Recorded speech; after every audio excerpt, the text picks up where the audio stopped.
set up at Munich was an institute devoted to the little-known science of geopolitics, vaguely defined as the military control of space. Germany's leading geopolitician, a former general, Karl Haushofer, was head man.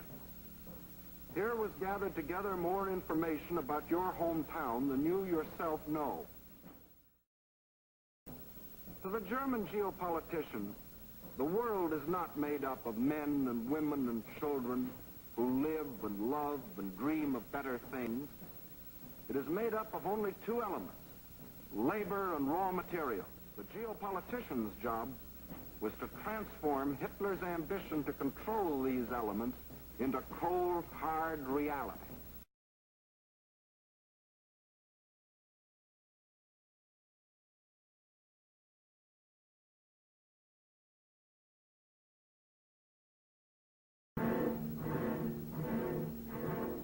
And what of the army? Before Hitler came into power, the German army by treaty was limited to 100,000 men. But treaties to the Germans have always been something to ignore.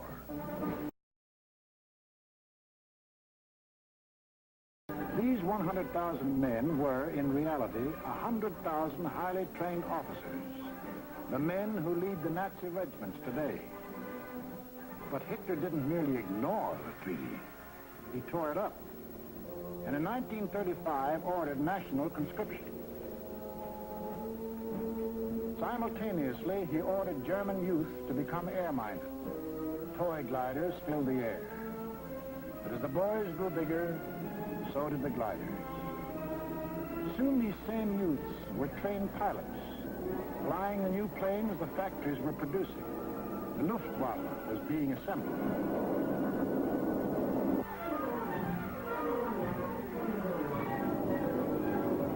The only thing old about this new army was the goose step, and even Hitler couldn't improve on that ancient German form of torture, designed to make man stop thinking and blindly obey.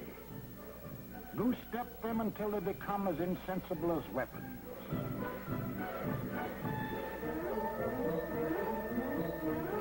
Everything else was new. Tanks, motorized equipment, and one of our own inventions, the dive bomber. All this rearmament was strictly illegal, according to the Versailles Treaty.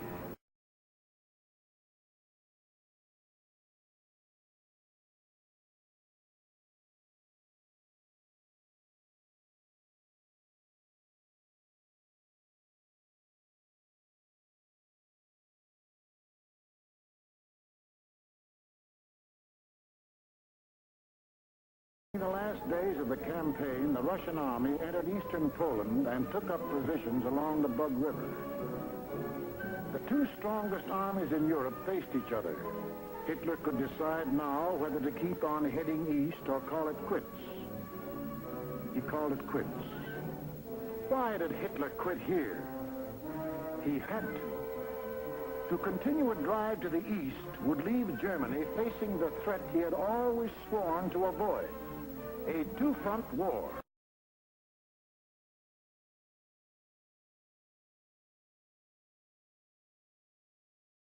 In the civil war that followed, Zhukov proved himself a competent leader and rose swiftly through the ranks of the newly formed Red Army.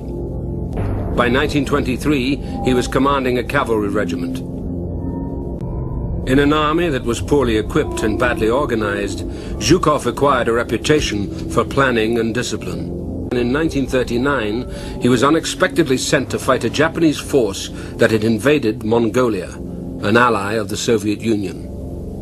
Well, the situation was very, very tense when Zhukov was ordered out to Khalkhin in the summer of 1939 in coordinated actions, sort of a first ever for the Russians. He also replaced weak commanders, sometimes ruthlessly, until he found the commanders who could attack the Japanese. He used deception to great advantage against the Japanese. Zhukov's defeat of the Japanese was so devastating that they agreed to a non-aggression treaty.